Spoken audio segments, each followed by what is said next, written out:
Hello दोस्तों, नमस्कार। मैं गणेश खांडपाल उत्तराखंड डाक पिथौरागढ़ जिले बैठेन जाग उठा उत्तराखंड डेली ब्लॉग में तुम्हारा हार्दिक स्वागत और अभिनंदन करसु दगड़ियों। आज तुम मूल्य जांच में श्रीमद देवी भागवत ज्ञान यज्ञ गोमेश्वर महादेव शिव मंदिर रही गुफा पिथौरागढ़ में जो सा देवी भागवतों का आयोजन भव्य आयोजन हरियो ये हमारे ये बाबा जी कर रखे और बाबा जी बहुत भव्य आयोजन कर रहा है। तुम सभी लोग जो है इस भागवत देवी भागवत में सादर आमंत्रित था। सभी लोग आवेर प्रसाद ग्रहण करवेर पुण्याक भागी बनिया। आप जरूर भागवत में आया। रही गुफा शिव मंदिर पिथौरागढ़ दोस्तों, यह है शिवालय गोमेश्वर महादेव।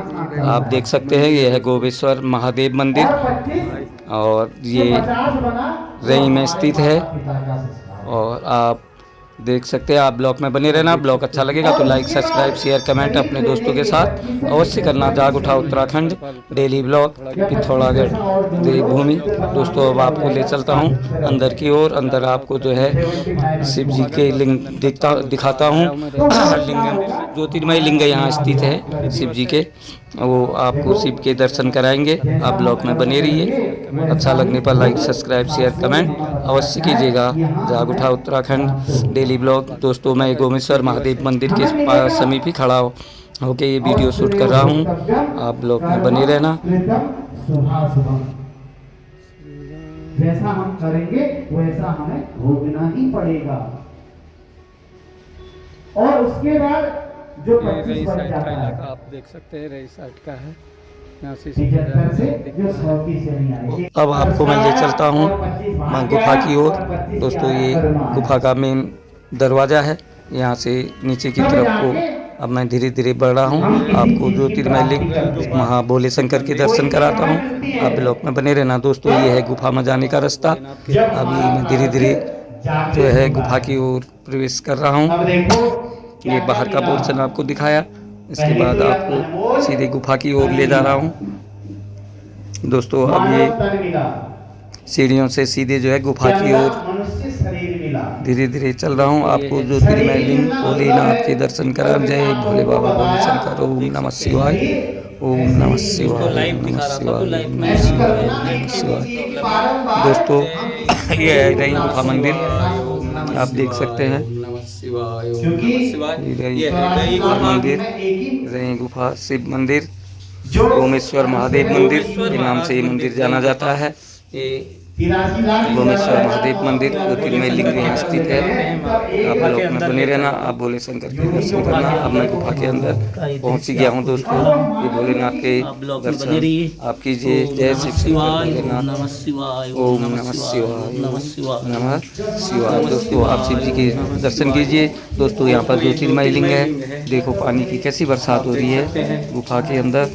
ये गुफा है, देखिए यहाँ आप गौर से देखेंगे तो आपको इन गुफाओं में जो है शिव दिखाई देते हैं। आप गौर से ध्यान से इसको देखिए तो आपको कई मूर्तियाँ जो है इसमें बनी हुई झलकती है, आंखों के सामने आती हैं। अलग अलग टाइप की मूर्तियाँ दिखती हैं। ये तो बनी हुई मूर्ति शिव जी की है। अब आपको मैं वहाँ ले जाता हूँ जहाँ पर ऐसा दिखता है। ब्लॉग में बने रहना, मेरे साथ जुड़े रहना।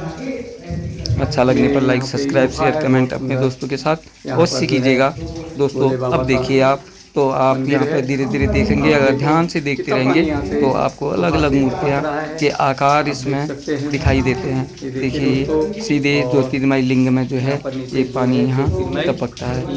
ये जल यहाँ गिरता हुआ बाल्टी में जो है भरा जाता है। इस बाल्टी से जो है शिव जी को जल चढ़ाया जाता है। ये दोस्तों देखिए ये है ज्योतिर्मय लिंग। आप दर्शन कीजिए। ये देखिए आप ज्योतिर्मय लिंग है। जय भोले बाबा। ये ज्योतिर्मय लिंग है दोस्तों। ओम नमः शिवाय ओम नमः शिवाय। रही गुफा शिव मंदिर का आपको मैं अंदर का दृश्य दिखा रहा हूँ। ये देखिए दोस्तों, यहाँ पे देखिए आपको शिव की प्रतिमा बनी हुई मूर्तियों में झलकती हुई दिखाई देती है। अलग अलग टाइप के भगवानों की मूर्तियाँ, विष्णु की, गणेश जी की, शिव जी की, सारी मूर्तियाँ इन पत्थरों में बनी हुई आकृतियाँ दिखाई देती हैं। आप गौर से देखेंगे तो अलग अलग आकृतियाँ आपको जो है नजर आएंगी। ये है देवभूमि, देवभूमि में देवताओं का ही वास है। ये देखिए दोस्तों बिल्कुल शिव है ना, कोई यहाँ पर मूर्ति बनाई हुई नहीं है। ये पत्थरों में जो है ये गॉड गिफ्ट ही है। ये देखिए आप, बिल्कुल शिव जी कैसे बैठे हुए हैं पत्थरों में। ये देखिए शिव की पूरी आकृति, शिव की आकृति बनी हुई है। ये अपने आप बनी हुई, किसी ने बनाई नहीं है। ये गॉड गिफ्ट है, ये निशानी है भगवान की। आप गौर से देखिए। ओम नमः शिवाय। आप शिव शंकर भोलेनाथ के दर्शन कीजिए। ये है गई गुफा शिव मंदिर। आप लोग में बने रहना। लोग अच्छा लगने पर लाइक, सब्सक्राइब, शेयर, कमेंट अवश्य करना। जाग उठा उत्तराखंड थोड़ागढ़। ये दोस्तों ये देखिए, जय भोलेनाथ। आप भोलेनाथ के दर्शन कीजिए। मैं आया हूँ देवी भागवत में यहाँ। इसके बाद आपको जो है भागवत दिखाऊंगा। आप लोग भागवत में बने रहना। ये दोस्तों अभी अंदर का नज़ारा है, आप देखिए। आप भोलेनाथ के, सावन का महीना है, सावन के महीने में आप भोलेनाथ के दर्शन कीजिए।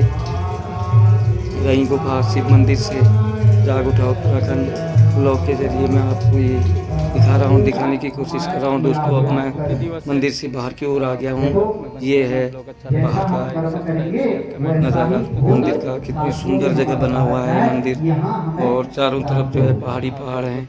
ये देखिए, ये नीचे रई, धनौड़ा, ये सारी एरिया है। इससे नीचे ये रई धारी से थोड़ी ही दूरी पे ये मंदिर स्थित है, गोमेश्वर महाराज शिवालय। ये देखिए धनौड़ा, रई, बस्ती, और यहाँ से आपको जाजर डोल भी नजर आएगी। वो पहाड़ जाजर डोल के ऊपर नैनी सैनी। दोस्तों अब भागवत में बने रहना। आप देवी भागवत शुरू हो गया है।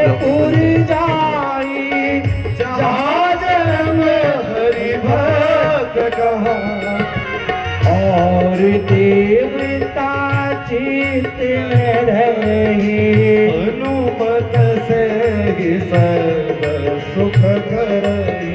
संकट कटे मिटे सब पीरा, जो सुमिरै हनुमत बलबीरा। जय जय जय हनुमान गोसाई, कृपा करहु गुरुदेव की नाई। जो शत बार पाठ करे कोई, छूटहि बंदी महा सुख होई।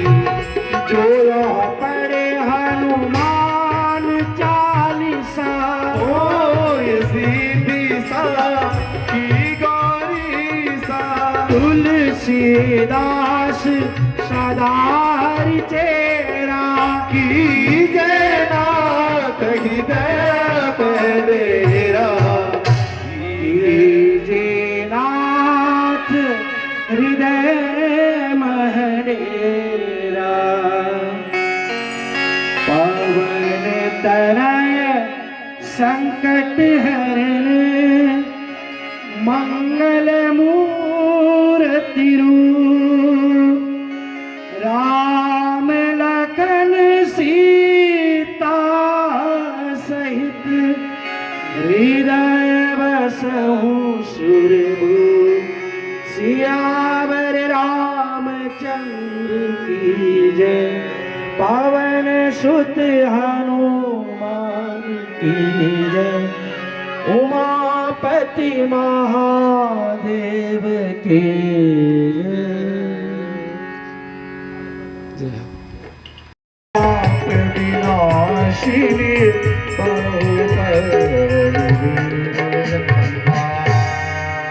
मैया की जय। जगदम्बा मात की जय। परम मंगलमय आदरणीय उपस्थित देवी भगवती स्वरूपा माताओं, धर्म प्रेमी सभी कथा श्रोताओं, आज परम सौभाग्य का विषय है महाराज बंसीगिरी जी के द्वारा जो इस मंदिर के श्री महंत हैं, उन्हीं के द्वारा विगत वर्षों की भांति इस वर्ष भी इस श्रावण मास के शुक्ल पक्ष से श्रीमद् देवी भागवत का आयोजन रखा गया। आज श्रीमद् देवी भागवत का यह द्वितीय दिवस में हम प्रवेश करने जा रहे हैं कि कल की कथा में हमने सुना कि देवी भागवत हमें भोग और मोक्ष दोनों ही इससे प्राप्त होते हैं। और आज हम इस कथा को पूर्व में किसने किया और क्या इस देवी भागवत से प्राप्त किया, इसकी कथा को सुनेंगे। क्योंकि ऐसे जो यज्ञ किए जाते हैं या करवाए जाते हैं वह किसके लिए? लोकानाम हितकामया, लोक जन और क्षेत्र की कामना के लिए यह यज्ञ होते हैं। और ये यज्ञ बार बार भी नहीं मिल पाते हैं, क्योंकि यहां पर महाराज जी की ऐसी कृपा होती है कि आपके द्वारा ऐसे यज्ञ करवाने का प्रतिवर्ष सौभाग्य मिल पाता है, क्योंकि यह यज्ञ परोपकार के लिए किए जाते हैं। अब देखो व्यास जी ने 2 ही वचन कहे इसमें, अष्टादश पुराणेषु व्यासस्य वचनं द्वयम् परोपकाराय पुण्याय पापाय परिपीडनम्। तो 2 ही चीज मिली 18 पुराणों में। क्या मिली? एक तो परोपकार करना, कथा को सुन के परोपकार करना। अब ऐसे यज्ञ होते हैं है अतिथि देवो भवः, पितृदेवो भवः, गुरुदेवो भवः। अब देखो अतिथि की कोई तिथि नहीं होती है। घर में अतिथि कभी भी आ सकता है, उसकी कोई तिथि नहीं होती है। जैसे भगवान के दरबार में भक्त कभी भी पहुंच जाता है।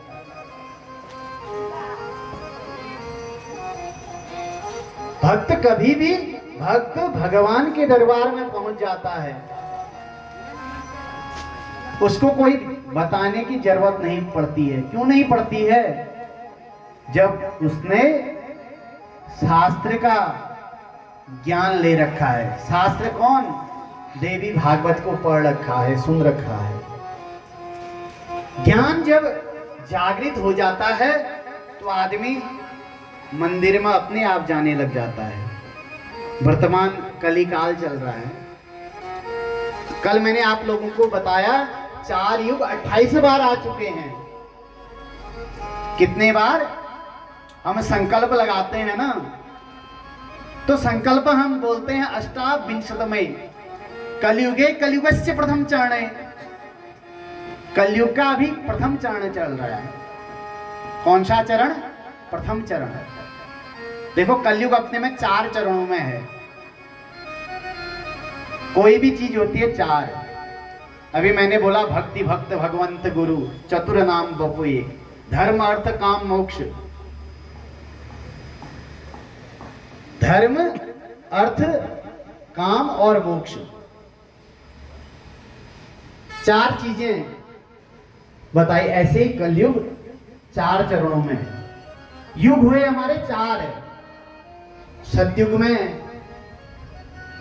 किससे? सत्यता से फल मिलता था। कोई ऐसी कथा सुनने की जरूरत नहीं थी वहां पर।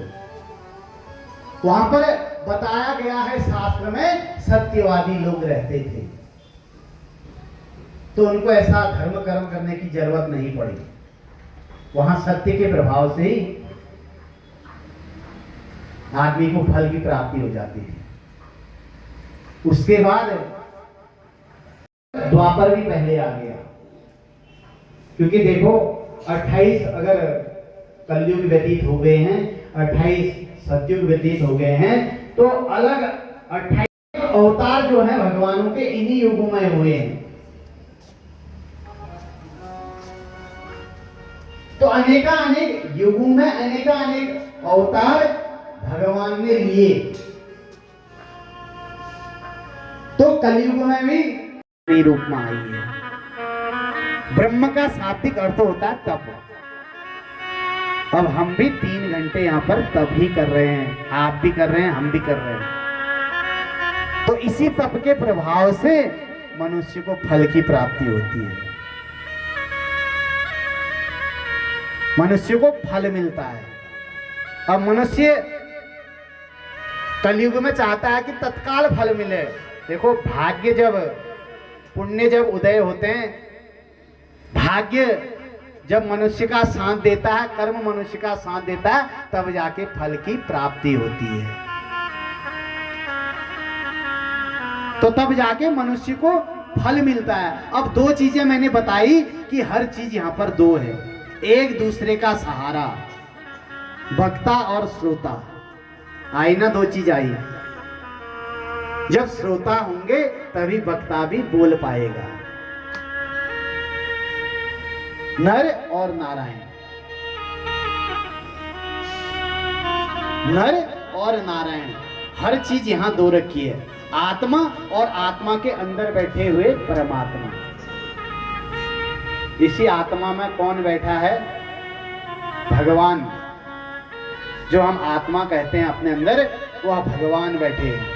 चाहे आप पराम्बा मानो, चाहे दुर्गा मानो, चाहे गोमेश्वर महादेव मानो, यह मन के भीतर हमारे आत्मा में बैठे हैं। और आत्मा कभी मरती नहीं। आत्मा क्या है? अजर और अमर है। शरीर पुराना हो जाता है, शरीर मर जाता है, शरीर निकल जाता है, और शरीर को जलाया जाता है, शरीर को भस्म किया जाता है, और आत्मा को कोई भस्म नहीं कर सकता है। आत्मा हमेशा अजर और अमर है। और यह शरीर जब पुराना हो जाता है तो इसको छोड़कर वह कहाँ चले जाती है? नए शरीर में प्राप्त हो जाती है। अब गीता में कहा भी गया है, क्या कहा गया गीता में? वासांसि जीर्णानि यथा विहाय तथा शरीराणि विहाय जीर्णानि, तथा शरीराणि विहाय जीर्णानि। और लास्ट में कह दिया नैन्यानि शय्यानि नवानि देहि। क्या कह दिया? कि जिस प्रकार हम वस्त्रों को उतार करके एक दिन फेंक देते हैं और नए वस्त्रों को हम धारण कर लेते हैं, उसी प्रकार यह आत्मा भी इस शरीर के अंदर, जब शरीर पुराना हो जाता है तो आत्मा इस शरीर से निकल जाती है, नए शरीर में प्रवेश कर लेती है, नए शरीर का आश्रय ले लेती है। अब शरीर कोई भी मिल सकता है, 84 लाख योनियां हैं, अपने कर्म के अनुसार मनुष्य कहीं भी जा सकता है। तो ऐसे ही एक बार परेशान होके, देखो यहां परेशानी की बात आई थी, दुख की बात आई थी। एक बार 88,000 ऋषिश्वर कहां चले? ब्रह्मलोक। अब देखो कैलाश में भगवान भोलेनाथ रहते हैं। भगवान भोलेनाथ का स्थान कैलाश माना गया। वैकुंठ लोक में कौन रहते हैं? भगवान विष्णु जी रहते हैं। और ब्रह्मलोक माना गया भगवान कौन? ब्रह्मा जी रहते हैं, जिन्होंने सृष्टि आप और हमको बनाया। अब ऐसे ऋषिश्वर 88,000 ऋषिश्वरों को जब दुख पड़ा, वह कहने सीधे कहां पहुंचे? ब्रह्मा जी के पास। लोक पितामह भी उनका है, क्योंकि मनुष्य को पैदा करने वाले कौन हैं? सृष्टि के आरंभ में सभी जीव को उन्होंने ही पैदा किया। तो यह ऋषेश्वर जब ब्रह्मा जी के पास पहुंचे हैं तो अतिथि देवो भव, पितृ देवो भव, मैंने बात की थी अभी आप लोगों को, अतिथि की कोई तिथि नहीं होती। आज ब्रह्मा जी ने इन्होंने को पूछा है कि आपका आना कैसे हुआ ब्रह्मलोक में, किस कारण से आप ब्रह्मलोक में आए।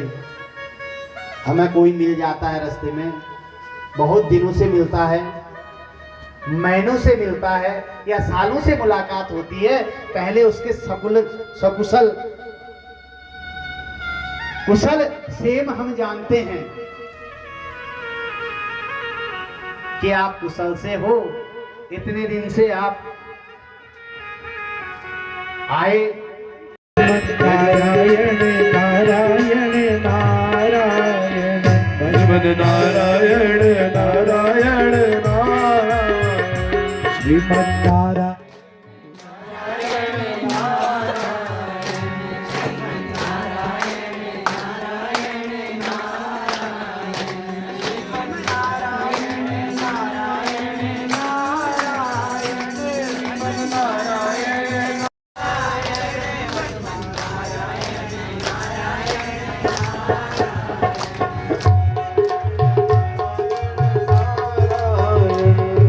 भज मन नारायण का नाम, भज मन नारायण का नाम, भज मन नारायण का नाम, श्री भज मन नारायण का नाम। यही आएगा तेरे काम, यही आएगा तेरे काम, भज मन नारायण का नाम, भज मन नारायण का नाम। यही आएगा तेरे काम, यही आएगा तेरे, भज मन नारायण का नाम, भज मन नारायण का नाम। दगड़ियों आज की ब्लॉग में अभी तिला राखू और मिलछू भोलिन तुषार ब्लॉग में बनी रही है। ब्लॉग भल लागुल तो लाइक सब्सक्राइब शेयर कमेंट अपन दगड़ियान कर अवश्य करा। जय ओम नमः शिवाय, ओम नमः शिवाय।